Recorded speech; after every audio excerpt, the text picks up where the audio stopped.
Welcome to the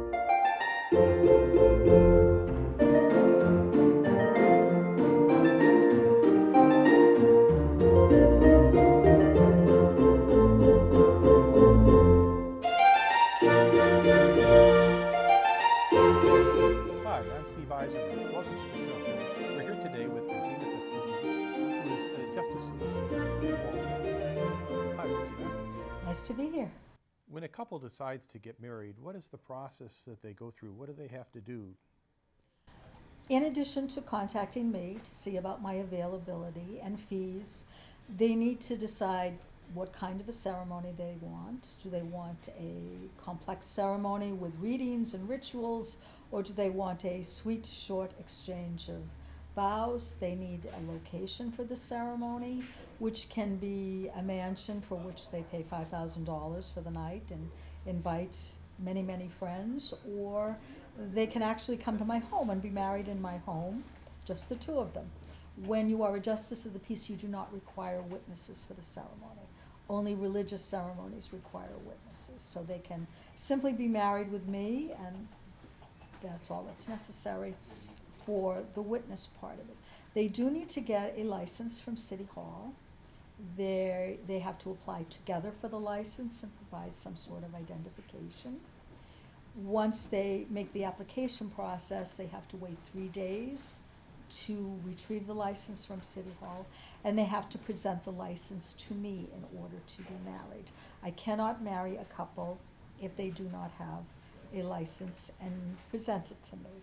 I had an experience this summer with a couple who called me from the road and said they had forgotten the license. They were en route. Could they start without it and send somebody for it? And it would arrive by the time I finished the ceremony, and I had to say that I could not do that. The law is very specific in that I must see the license before the ceremony starts. And then I am the one that's responsible for completing the license, signing the license, keeping a record of the license myself, and returning it to City Hall. Once a couple of weeks have passed after the ceremony, the couple can go to City Hall and get the official marriage certificate that they use for name changes, bank records, anything that they need it for legally. But the license itself is not the document that gets them the change in health insurance or the name change on the license. The license I fill out simply goes to City Hall, and then they get a marriage certificate from City Hall. They are charged for the marriage license, and then they are charged for the marriage certificate, and it does vary by city and town. Tell me, what did you go through? How did you decide to become a Justice of the Peace? It was a very interesting process. At the time, I was working as a school adjustment counselor at Waltham High School, and all educators need second jobs in order to survive financially. I did not want to go back to retail. I had done retail all through high school and college, and I was thinking, what else could I do in my free time? I had a couple of friends who were JPs, and they said, why don't you become a JP? And I said, JP, what's that? Wedding celebrant, wedding officiant. So I decided, okay, how do I go about doing that? That seems like a fun thing. And they told me that I needed to apply to the Secretary of State's office and see if there was an opening in my community, because it is according to population. So I did that, and I was commissioned as a JP.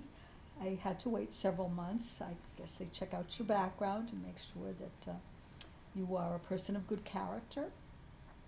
At the time, working as a social worker, I was also it's a tough job. You listen to a lot of problems, and I thought being a JP would be a happy occasion and a nice contrast to what I did as a school social worker. And coincidentally, at that time, I'd had my heart broken by somebody. So I thought, what better way to heal my heartbreak than to see the happiness of others? What does it take to become a Justice of the Peace, other than by applying to the city and town? You talked about that, but what does it take to become a good Justice of the Peace? To be a good justice of the peace, you really need to be a good public speaker, which I think I was because I had also worked as a teacher. You need to be able to communicate well with people, which again are things that are required as a teacher and a school social worker. You need to have people endorse you from the town or city in which you live as to your being of good character. Once you get the commission, you usually find someone to mentor you, which I did. I had 2 people to mentor me. One person was actually very generous in sharing her ceremonies with me. And there's also a professional association which provides training.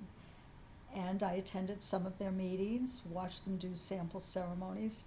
And actually now 25 years later, I'm an officer in that association, and I provide training to new JPs. So it's kind of come full circle for me, which is very interesting.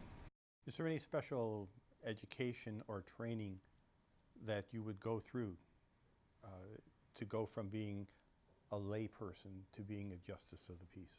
I don't think there's any training per se. You can find courses online that cost thousands and thousands of dollars to become a celebrant. Very few JPs take those courses because of the cost. However, as I said, most people are public speakers.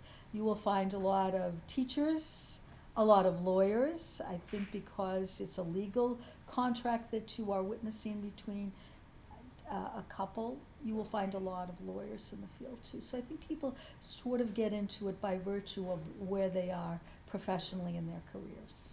Can you think of any courses, for instance, in high school that you find were useful to becoming a justice of the peace? I would say that anything in the dramatic arts would be helpful.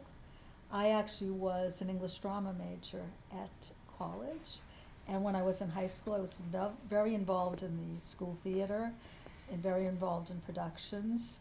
So I think English, dramatic arts, those kinds of things are high school things that would lead you to have an interest. In college and maybe beyond, were there courses that you found useful? Yes, again, the drama courses that I took some speech courses in college. I also took drama courses in college, and I took writing courses. Very often, even though you can find ceremonies prepared for you by other JPs or even online, if you just Google wedding ceremonies, you will come up with a ton of ceremonies. One of the things I offer, if a couple wants it, is a customized ceremony. I will write the ceremony for them. So the writing classes that I took, both in high school and college, prepared me to write a good ceremony for someone. What's it like being a justice of the peace? It is interesting because you need to respond quickly to your customers. You may get an inquiry by email, or you may get a telephone call. If you are not there to answer that call, they move on to the justice of the peace who does answer that phone that day. But you can't always be by your phone. Once you respond to a couple, they usually want to know your availability and your costs. Those are pretty much the first 2 questions. Then after that, they may ask you questions about your experience, how many weddings have you done, can you do something to make their wedding different than everybody else's, which is where the experience comes in. Now that I've done so many weddings, I can offer people more than a basic ceremony. I can give them special things. For example, some couples may want to mingle sand together to indicate the joining of 2 families. Other people may want to light a unity candle, again, to join 2 families. Some couples may want to do a wine box ritual in which the couple writes letters to each other and they place it in a box with a good bottle of wine. I do an explanation about what they've done, and I say that if there's ever any difficulties in their marriage, they open the wine box, they drink the wine, they read the letters in order to remember what they liked about themselves, and hopefully that will restore equilibrium to their relationship. And if they don't have any problems, they can simply drink the wine on an anniversary. So I offer those additional special requests for people. I can educate them on what they are, or if they know a specific one they want, I can provide it for them. What makes your work interesting? The kinds of people that I meet and the stories they tell me about how they met. It's quite often fascinating. More and more people are meeting online now.